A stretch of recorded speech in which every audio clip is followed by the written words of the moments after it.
Hi guys, welcome to this channel. This reading is for collective energy of collective around this time. Busy kayo sa work o sa kung ano man ginagawa nyo na tuloy-tuloy. Talaga nag-effort kayo and you really put hard work sa kung ano man yung ginagawa ninyo. Masipag, yan.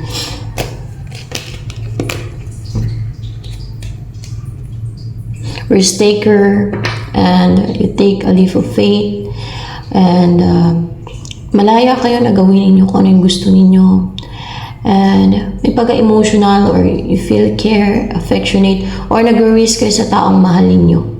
Yan.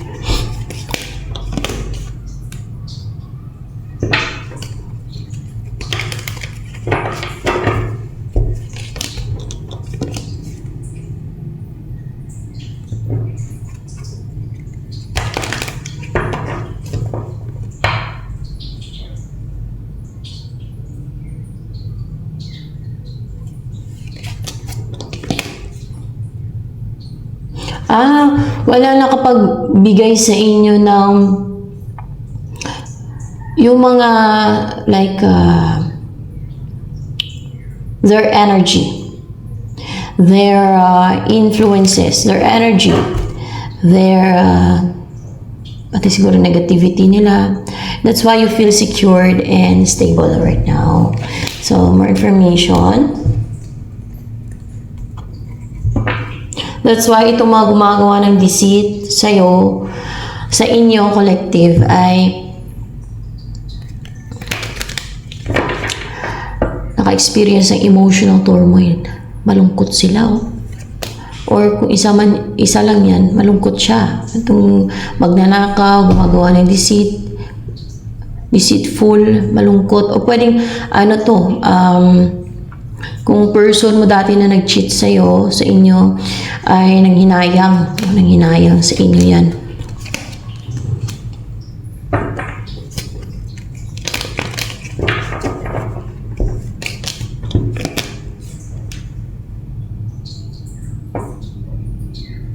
Ano ito? Mga kaaway. Mga kaaway ito. Hindi ito person mo. Kung mayroon kang person dati na cheater or deceitful, pwedeng isa siya dyan. Pero kung wala naman, mga kaaway ito na parang desperate. Nalulungkot sila. Very sad. Naka-experience ng emotional turmoil. There's regrets din sa kanila. Kasi kahit anong gawin nila sa'yo na deceit, nagawa mo makarecover. Nagawa ninyo makarecover. Dahil sa nakaaway yung may 5 of Wands dito. Ace of Wands. Kasi you're eager and passionate and hindi ka mapigilan na mag-take na action. Nagawin mo kung ano yung mga kinainteresan mong gawin, umpisahan. Simulan. Risk taker ka ngayon. Risk taker na kayo eh. And you're fiery. Ang focus mo ay makapag-umpisa, makapagsimula na mag-take ng action. And there's growth sa umpisahan mo na yan. Maring mga goals nyo yan. O sa career nyo, o sa kapirahan, o kung pwedeng sa love life nyo, kung saan man yan inumpisahan ninyo na nagawa ninyo, no? O magagawa ninyo na makapag-umpisa. Yan. Ano itong inumpisahan nyo na nagagawa ninyo? Yung mamuhay kayo ng positive, inspired kayo, or even popular, kung meron popular sa inyo. At mamuhay ng, yung may enjoy ninyo yung buhay, masaya kayo sa ginagawa ninyo,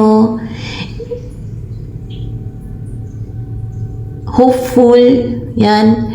Kaya na-frustrate at naging desperate itong mga deceitful sa buhay ninyo.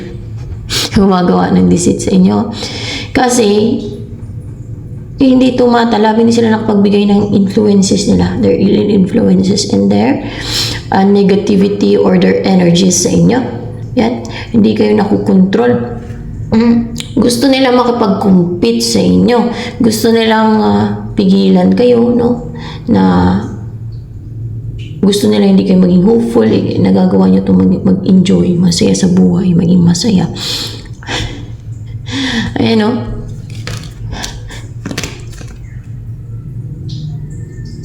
Na positive kayo. Sila puro deceit ang ginagawa nila, or even witchcraft, no? Mga manipulation, witchcraft nila, pag-set ng energies nila, negativity nila. Yan ang kanilang ginagawa, no? They're living a toxic life.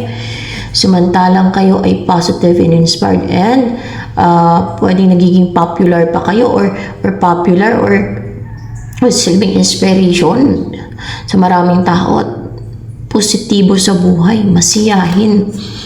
Yun ang sinimulan nyo na buhay, and that's why hindi sila ma-relax yung isipan nila.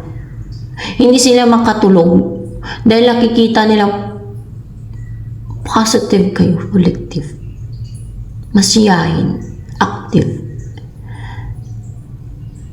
Dahil hindi kayo nabibigyan ng energies ng mga yan. Ay. Dahil hindi sila nakapang-atake. Ano ba itong nakapang-atake? Sinisend nila. O ano ba yan? Sila ba yan mismo? Ano ba yan? Ginagawa ng pang-atake na yun, hindi nakapang-atake.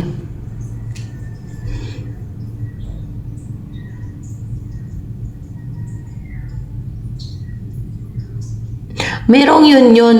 Merong partnership. Merong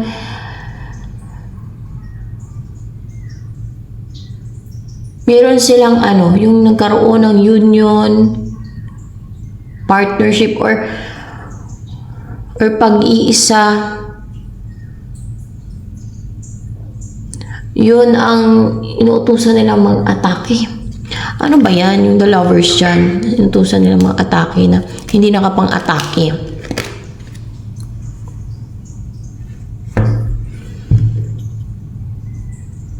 Itong nagja-juggling, hindi makapag-send ng atake, hindi makapag-send ng spells, dark spells. Limited ang kakayanan. Pwedeng partner nila, pwedeng karelasyon nila, o kaya ay ano ba yung inuutusan nila o sinesend o pwedeng pasumon eh. Yung nag-umpisa sila ng there's commitment, pero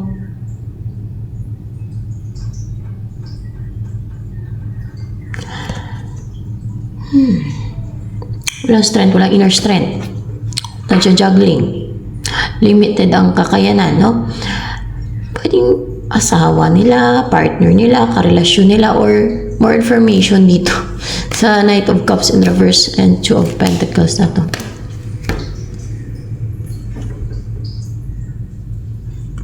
King of Swords, Seven of Cups, nalilito, control yung emotion, galit, strict, unemotional, cold. Yan siya yung tungkol dyan. Hindi makapang-atake. Yan ang kanyang hindi makapag-send, hindi makapang-atake. Nagmamatigas. Para mag-lover ito eh. More information pa dyan. Pwedeng tao din yan o kung ano mang nilalang. More information dyan sa King of Swords na yan. Ano ba yan? King of Swords na yan. Ano information dyan sa King of Swords na yan? Mga witches ito. Mga superior na mga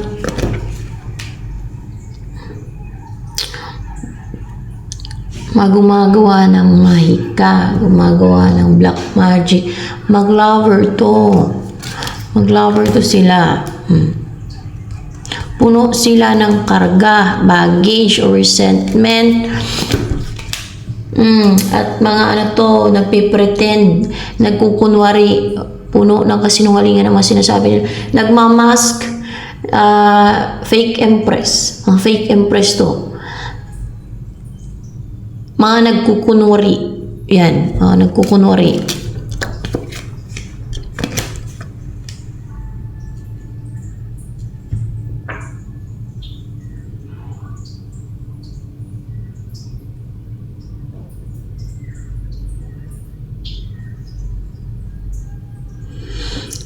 At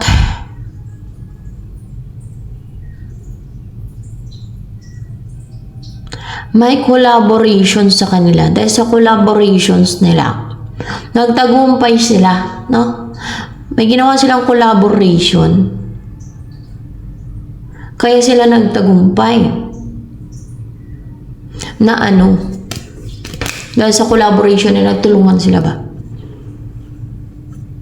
Na mapatingga at hindi makapag-take ng action, siguro ikaw or lover mo sa'yo, na hindi mangyari yung wish mo, yung gusto mo, mga ganun, hindi mag-grant ang kahilingan mo, mga ganun, para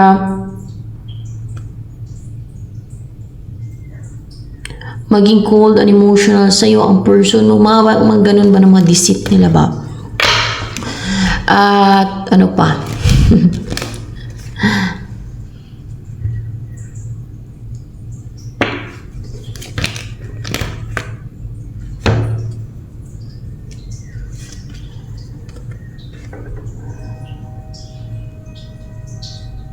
Para mapadelay nila at mapastock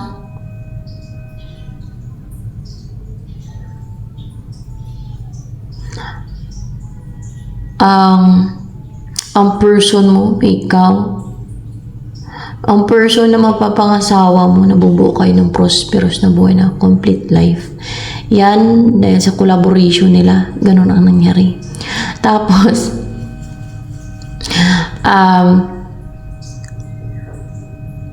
related to sa confidence, what's with the Queen of Wands here? Yung confidence mo, inatake nila. Para bang nakaramdam ka ng tension, nervous ka ba? Yun, dahil sa collaboration nila, nagtagumpay yung kanilang collaboration na pagtutulungan nilang ganyan, no? May mga pagtutulungan sa kanila, hindi lang isang gumawa niyan. Inatake nila yung confidence mo. And yung strength mo din. At pagiging positive mo. Tiwala mo sa sarili mo. And then, ninyo pala.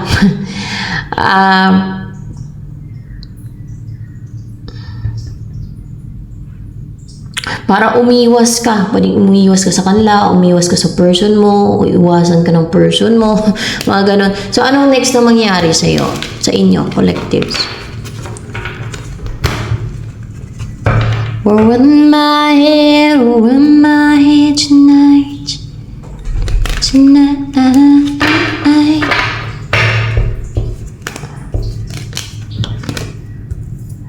You will start something na passionate ka, strong-willed, active, and brave, and positive na yung simula mo na yan, it will grow. Mag-grow yan. There's growth. Because it's Ace of Wands. You will be full of fire, fiery. So, umpisa mo na yan. Parang excite ka. Kasi dominant yung orange dito. Flexible.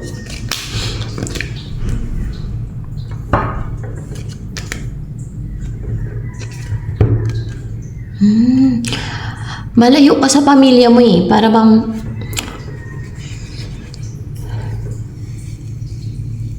what's with the Ten of Cups in reverse here?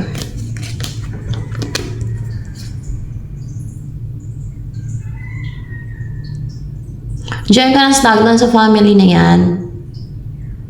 Para nanatili ka na ano?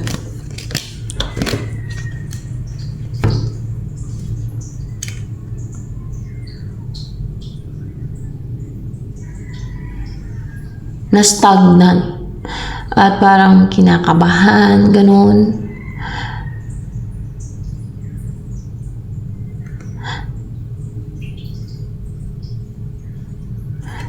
O nakaramdam ng tense, nervous.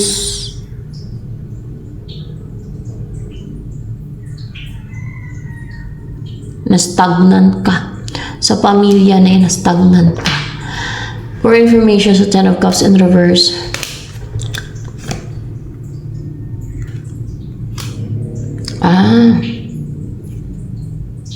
Ngayon,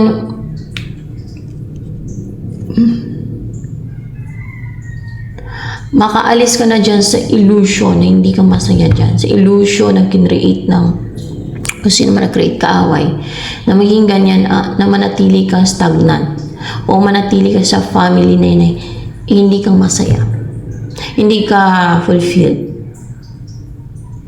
Yun ba ang experience mo yan? And you will start to live. Hindi mo na makakasama tong pamilya na to. It's a family. It's a family. O hindi mo na makahalubilo tong pamilya na to na, or hindi mo na makakasama. Mahiwalay ka, malayo ka sa pamilya na yan. Na hindi ka fulfilled, hindi ka masaya dyan. Parang na-stagnant ka dyan. Aramdam ng kaba, nervous, tension, no? Or hindi interesting na buhay. Kung hindi man ka ba nervous. Hindi interesting yung buhay dyan kasi parang na-stagnant ka lang dyan. No? Stagnant ka siguro sa lugar nyo. Sa situation, mga ganun. Hindi ka masaya. Parang walang growth dyan kasi na-stagnant ka dyan. and you will start to become more productive, no? Sa Nine of Pentacles na. Kasi matanggal na yung illusion, yung deceit sa buhay mo, na ganyan na naging buhay mo. Natanggal na o matanggal pa lang, o maring natanggal na o matanggal pa lang.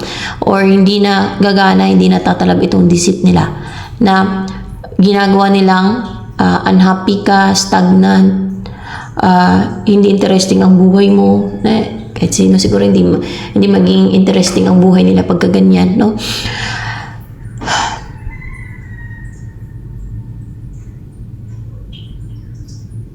Kahit sino siguro hindi nagustuhin ang ganong buhay. Hindi ko na i-clarify based na sa cards. And you will start to live a life na komportable, secured, independent ka, no? Confident, and there's a lot of fruits sa labor mo, or you will enjoy life. You will start to enjoy life na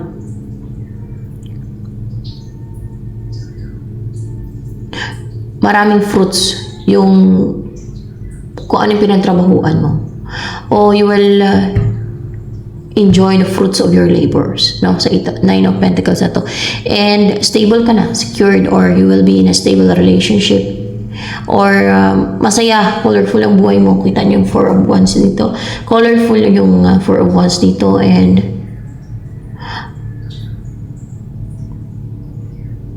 you will feel secure. This is number 4. You will experience stability in a relationship, in your life. And maging masaya ka sa buhay mo niyan. So ano pa? Ay makapag-travel ka daw sa malayong lugar. Yan. Makapag-travel ka sa, alam mo yung flexible ka, fiery, brave, and maging dreamer na makapag-travel. Actually, makapag-travel ka sa malayong lugar. No? Pwede sa province or sa ibang bansa o saan na malayong lugar. Magawa mo to na makapag-travel ka na. Wala nang makapag-hold back sa'yo. Wala nang makapigil sa pag-travel mo. Wala na makapigil na witchcraft o witches na mga fake empress na ito na Ay, hindi nga sila makatulog kasi bakit? Hindi sila makatulog, hindi ma-relax yung isipan nila. Hindi ma-relax ang isipan nila kasi starting a new path na nag-grow, na there's growth, and you're starting a new journey, a new path, na passionate ka, positive ka, flexible, and it's a new path papunta sa saan? Ano yung path na yun? Ay, wow! Healing sa magkaroon, alignment, pwede din alignment ng temperance na to, or path na maging close at maging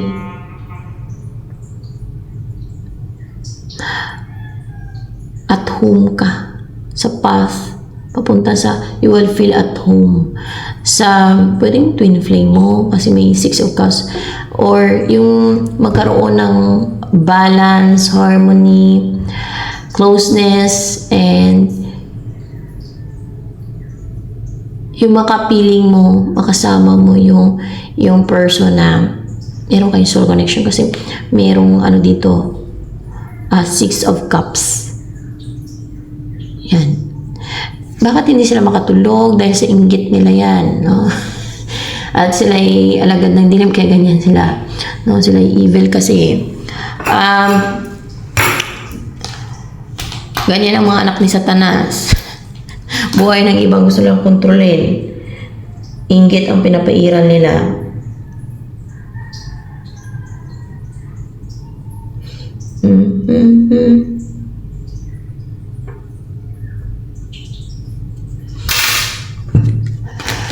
And let's see.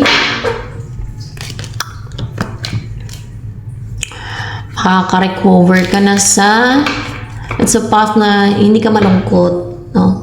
It's a path na nagre-recover ka sa kalungkutan at sa mga attacks nila, sa mga sadness, yung uncontentment, yan. So, doon ka pupunta sa yung path na yan, papunta yan sa yung maging ano ka na, mamuhay ng contented, hindi malungkot na buhay. Yan. At meron kang self-love, self-worth, boundary, healthy boundary, makapaglagay ka ng healthy boundary, and clear and sharp yung mind mo. Yung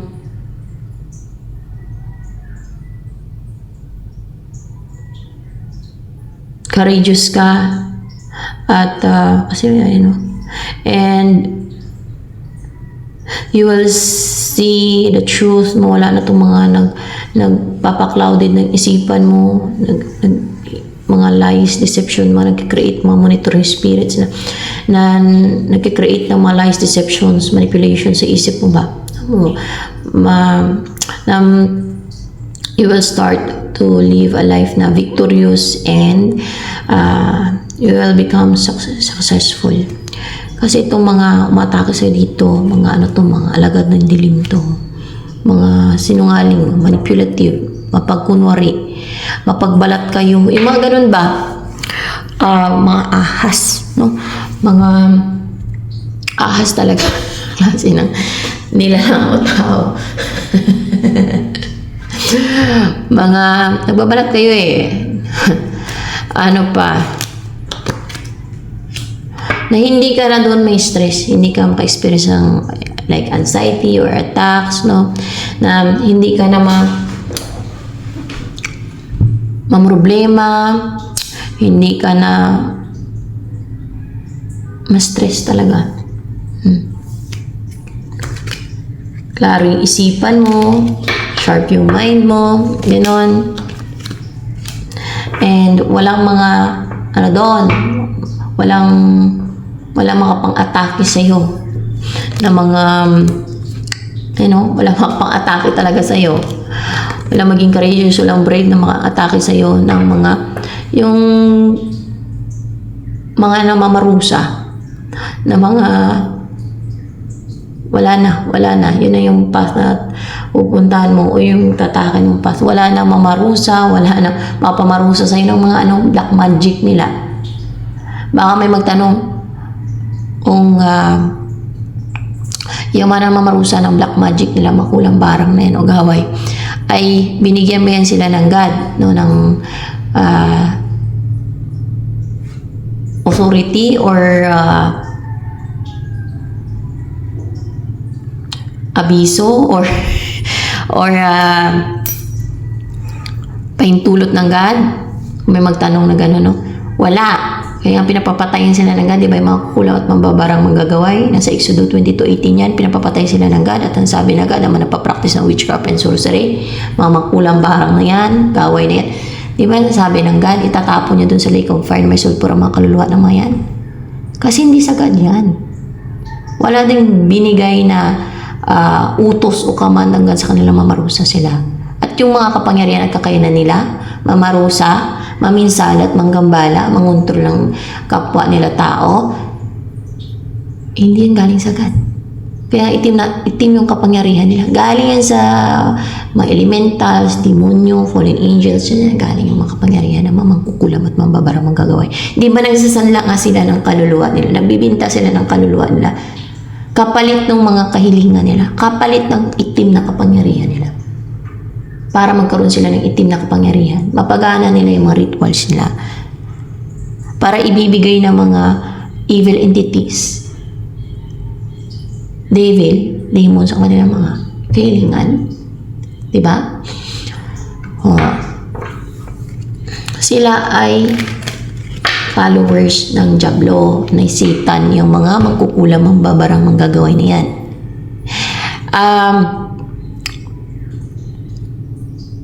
Nasa Bible yan.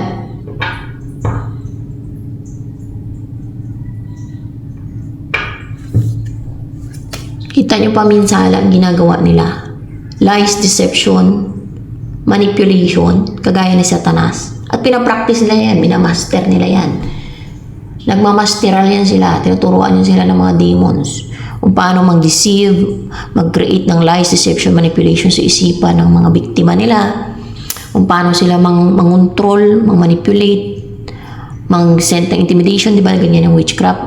May intimidation, manipulation silang ginagawa, no? They send fear, illusions, no? Para makontrol nila yung victim nila. So, yan. So, ano yung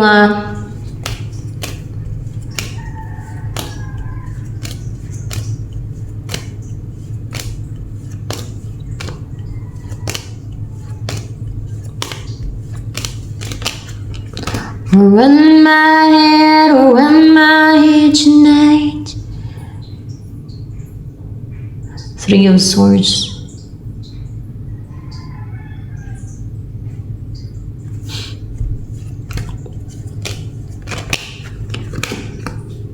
This is reunion.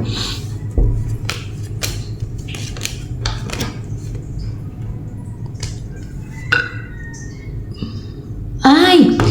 Ito yung ex. Ay, clarify ko ba? Ito yung lumayo sa'yo. Tumalikod sa ex mo. Ex, magme-message. Ex ninyo. May mag-message na ex ninyo, collective. Na passionate siya para makapag-reunite sa inyo. Passionate siya mag-message. And strong yung will niya. Virgo driven.